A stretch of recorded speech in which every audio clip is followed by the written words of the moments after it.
Hi, this is Marjorie Bancroft. Welcome to IntepreTIPS, your chance to get answers to all those burning questions you've ever had about interpreting.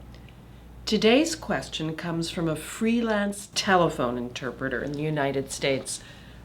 I recently had an LEP that talked over the service provider and would not give me time to interpret or the provider any time to respond.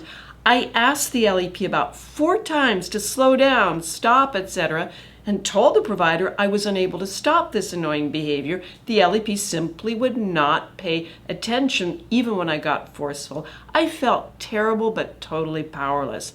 I believe the LEP had some cognitive problems. Any advice? Well, this question is about telephone interpreting, but the same problems come up in face-to-face interpreting, and the principles are the same. So here goes. Your job is to facilitate communication, not to manage out-of-control speakers.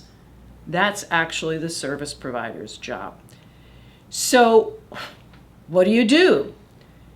Your techniques here are exactly the ones that this interpreter tried to intervene and address the problem by facilitating turn-taking, getting the speakers to slow down, pause. That didn't work. What are your options? Well, obviously you can continue exactly the way you did and hope for the best. If that really doesn't work, if it seems to be damaging the integrity of the session, you can, of course, very professionally and appropriately offer to withdraw, stating that the conditions have now made it impossible for you to interpret effectively. But if you do that, be prepared to follow through and leave the session. What are the benefits? What are the risks?